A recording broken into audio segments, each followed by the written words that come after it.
My son spent $94,000 on a truck for his wife's father. 3 days later, he looked me dead in the eye and told me he didn't have $18 to help me buy my heart medicine. I want you to sit with that for a second, because I still can't fully wrap my head around it myself. And I lived through it. My name is Walter Briggs.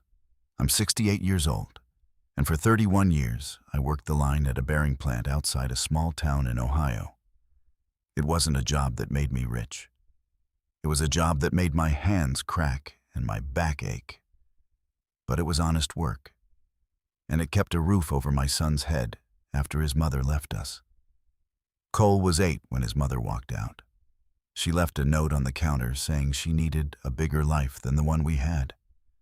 I never got over that betrayal, but I didn't have time to fall apart, because I had a little boy looking up at me, waiting for me to tell him everything was going to be fine. So I told him that every single day, and then I went out and worked myself half to death to make it true. I picked up every overtime shift the plant would give me. I skipped meals so he wouldn't have to skip his. I raised him to be honest, to work hard, and to never look down on anyone because of where they came from. When he graduated high school, I handed him an envelope with $3,800 in it. Money I'd saved a few dollars at a time from years of double shifts. I told him to go build a life bigger than mine, and he did. He went to college 2 hours away, and that's where he met Nora. Nora came from money, real money. Her parents, Frank and Diane, lived in a stone house with a circular driveway and a lawn so green it looked painted on. The first time I met them, I drove up in my old pickup, the one with a coat hanger holding the tailpipe on, and parked it between 2 cars that probably cost more than my house. I remember standing on their porch in my one good shirt, feeling like I'd wandered onto the wrong movie set. Frank and Diane were polite to me, always polite. But it was the kind of polite that comes with a little smile and a little distance. The kind that tells you exactly where you rank in the room. They'd glance at the calluses on my hands and then look away quickly, like they'd caught themselves staring at something they shouldn't. I told myself I was imagining it. I told myself Cole had earned his new life, and I should just be proud. And I was proud. Lord, I was proud. My boy had pulled himself out of the same hole I'd been stuck in my whole life. He wore collared shirts and talked about investment portfolios, and half the time I didn't understand a word of it, but I nodded along anyway. Cole and Nora got married, and a few years later they had a daughter, Ellie. My granddaughter became the brightest part of my whole life. Whenever they let me watch her, I'd take her to the park down the road and buy her ice cream I couldn't really afford, just to hear her laugh. That laugh made every hard year of my life feel worth it. But somewhere along the way, things started to shift. The phone calls from Cole got shorter. The visits got fewer and farther between. He used to call me every Sunday just to talk, ask my opinion on things, tell me about his week. Then the calls became about him needing something, or him just filling dead air while he drove somewhere. He stopped asking how I was feeling. He stopped asking about my old friends from the plant. Every conversation became about his job, his new car, his house, his life. I told myself he was just busy. Successful people get busy. But deep down, I felt something I couldn't quite name, like I had become an inconvenient reminder of the life he'd left behind. I was the trailer and the 10-year-old truck. He was the country club and the leather seats. Then Frank started taking a real interest in Cole's career. Frank was retired, but he still had connections all over the business world, and he used them to get Cole a management position that paid more than I'd made in my best 5 years combined. Cole owed Frank a lot, and it showed. He started calling him Dad. I can't explain why that cut so deep, but it did. I'd earned that word through 30-some years of sacrifice. Frank had never packed a single lunch for that boy, never sat up with him through a fever, never worked a single shift with grease under his fingernails. But suddenly, he was getting the title I'd bled for. I never said a word about it. I just smiled through the family dinners where I felt like a stranger at my own son's table. About a year ago, my chest started aching. Not the kind of pain that drops you on the spot, but a constant, low burn that never fully went away. My doctor ran some tests and told me I had a heart condition. Nothing that would kill me tomorrow, but something that would kill me eventually if I didn't manage it. He put me on a daily medication, and as long as I took it, the pain stayed manageable. I applied for a state assistance program to help cover the cost, since I was living on a fixed pension that barely covered rent and groceries. But the paperwork kept getting lost, kept getting delayed, kept getting kicked back for one missing form after another. So while I waited, I paid out of pocket. The medicine cost $18 a month. $18. 60 cents a day to keep my heart working right. I could live on beans and eggs. I could go without air conditioning in July. But I told myself as long as I had that pill, I'd survive long enough to see Ellie grow up. I scraped by for a few months, budgeting every last cent. Then one week, everything fell apart at once. My pension check got delayed because of some computer glitch at the state office. After I paid rent, I had $21 to my name and 3 pills left in the bottle. I hadn't asked Cole for a dime since the day he left for college.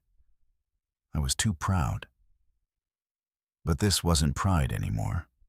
This was my heart. So I called him. He picked up on the second ring, already sounding rushed. "Hey, Dad, what's up? I'm about to walk into a meeting." I tried to keep my voice steady. "I hate to bother you, son, but my pension got held up this month, and I need to refill my heart medicine. It's only $18. Could you help me out until my check comes in? I'll pay you back the second it hits." There was a long silence on the other end. I could hear him breathing, and I could hear the hesitation building before he even said a word. "Dad," he finally said, his voice low. "Things are just really tight right now. Between the mortgage and the car payments and Ellie's school stuff, I don't have any extra cash lying around." I stood there in my kitchen holding a phone with a cracked screen, staring at a stack of bills I couldn't pay. "I'm not asking for $100, I said, my voice starting to shake. "It's $18 for medicine that keeps my heart working." "I know, Dad, I get it. But Nora and I sat down and did a budget review, and we're cutting everything back for a while. I've got to think about my family first." My family. Like I wasn't part of that anymore. Like 31 years of sacrifice had quietly demoted me to some outer circle he no longer belonged to. "Okay," I whispered. "I understand. I'm sorry I asked." "It's fine, Dad. I'll call you next week." The line went dead, and I just stood there in the silence of my kitchen, staring at nothing. I didn't cry. I think I was too stunned to cry. I walked to the bathroom, picked up my pill bottle, and stared at the 3 tablets rattling around inside. That night, I took a kitchen knife and cut each pill in half, hoping I could stretch 3 days into 6. My doctor had warned me never to do that. I did it anyway because I didn't see another option.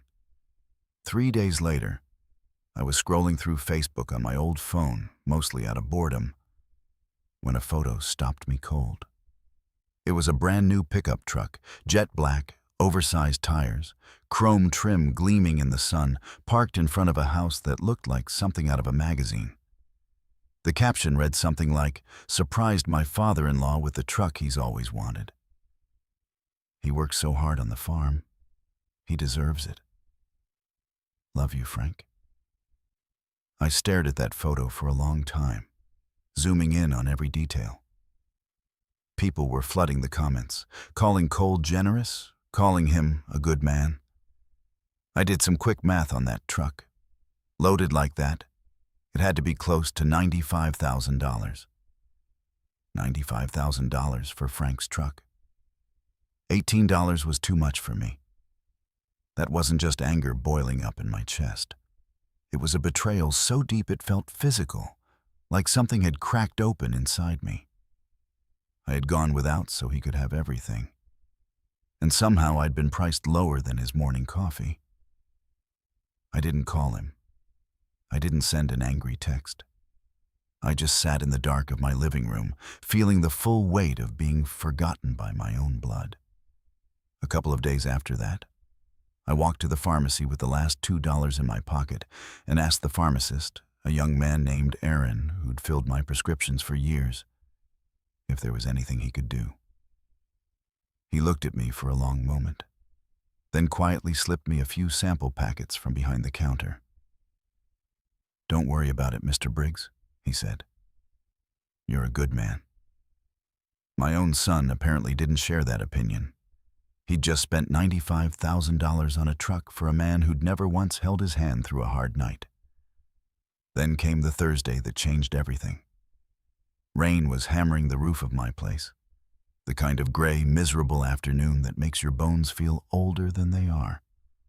I heard a knock at the door and figured it was my landlord, coming to complain again about the leaky faucet I hadn't been able to afford to fix. I opened the door, and there stood Frank, soaked through, no umbrella, holding a thick manila envelope against his chest. His wife, Diane, was waiting in an old pickup out front, not the new one. "Walter," he said, his voice unusually shaky. "Can I come in?" I let him in. My place wasn't much, but I cleared a spot at the table and sat him down. He looked around at the cracked linoleum, the stack of unpaid bills, and the pill bottle sitting on the counter. His eyes lingered there a beat too long. "I need to tell you something," he said. "Something I should have told you a long time ago." I braced myself for bad news about Ellie.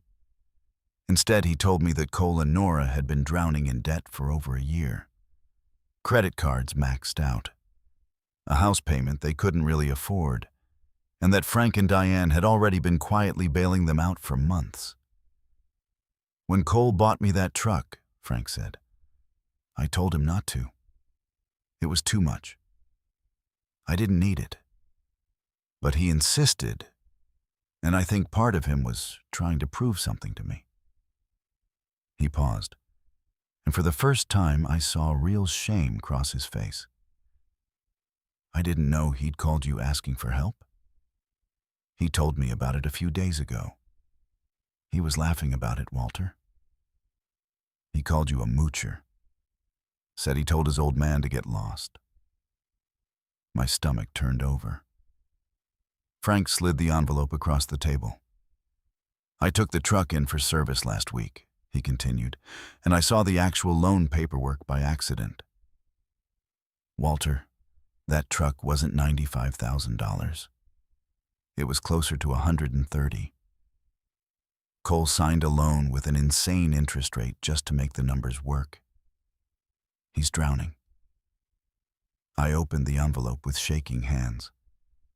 The papers confirmed everything Frank said. My son had buried himself alive trying to buy his father-in-law's approval. Then Frank pulled out a second document. "There's more," he said quietly. "Nora told us you gave them the down payment on their house, that you'd inherited money and never offered to help her father because you were sitting on a pile of savings. I couldn't even respond right away. I'd never had an inheritance. I'd never given them a cent toward that house. I hadn't even seen their mortgage paperwork. That's when it hit me. They'd invented a story to make me look wealthy and withholding. so nobody would question why they never lifted a finger to help me. Frank's face had gone pale. They lied to us, Walter. About all of it. Then he looked at the pill bottle again. Is that your heart medicine? It's $18, I said, my voice cracking. I don't have it right now. Without a word, Frank stood up, walked to the envelope, and pulled out a thick stack of cash. He pressed it into my hands. Take this. Get your medicine. Get groceries. Get whatever you need. And this isn't charity, Walter. This is a down payment. Because I'm going to need your help setting things right. Over the next hour, Frank laid out his plan. He was going to move the truck loan into his own name to keep Cole from total financial ruin. And he was calling a lawyer to make sure Nora understood exactly what her husband had been hiding from her, including, as it turned out, an affair with a co-worker Frank had uncovered while digging through Cole's finances.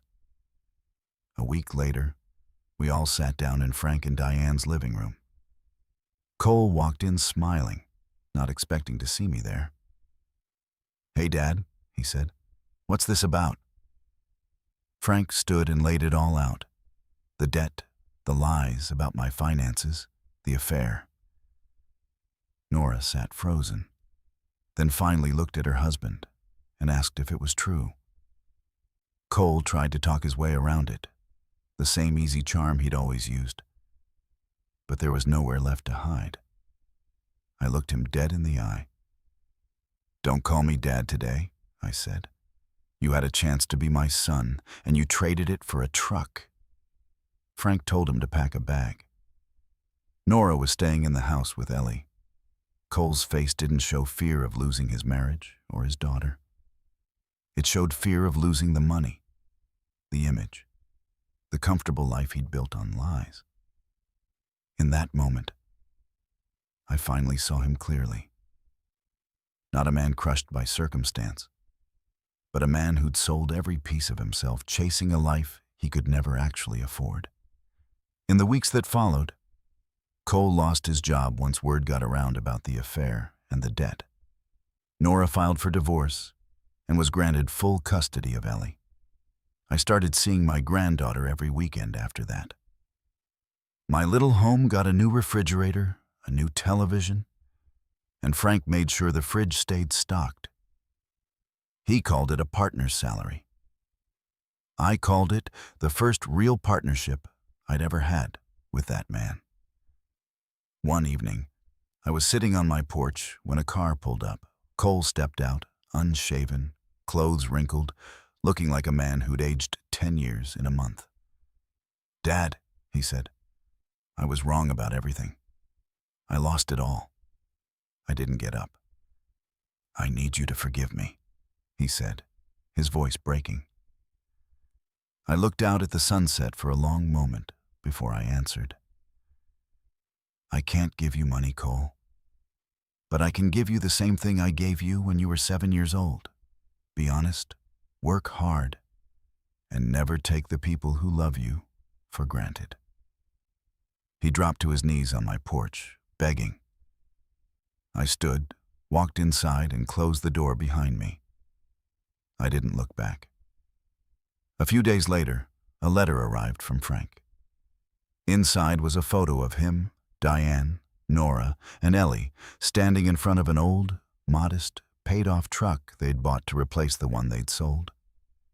His note said they'd started a small college fund for Ellie. Not because she needed luxury, but because she needed to understand the value of family over money. He told me I'd always be her grandfather, and that his door was always open to me. I read that letter more times than I can count. Then I took my medicine, sat on my porch, and watched the sun go down in peace for the first time in over a year. It's been 12 months since that Thursday in the rain. Ellie is in 2nd grade now. She draws me pictures and calls me Pops. She doesn't know about the lies or the money. She just knows I'm her grandfather. And that's enough for her. Cole calls me on Sundays again, working 2 jobs, slowly paying off what he owes. He doesn't ask me for anything anymore. He just talks, the way we used to before all of this. I let him talk. I let him apologize, but I haven't let him all the way back in. Not yet. And maybe not for a while. I learned something this past year that I wish I'd understood decades sooner. Love was never supposed to be a transaction. But protecting yourself isn't cruelty. Sometimes the most loving thing you can do for someone is let them fall far enough to finally understand what they threw away. My son spent $95,000 on a truck for a man he barely knew growing up. Then told me he couldn't spare $18 for the medicine keeping my heart beating. But that phone call, as much as it broke me, ended up teaching me exactly what I was worth. And it turns out my worth was never about the money in my pocket.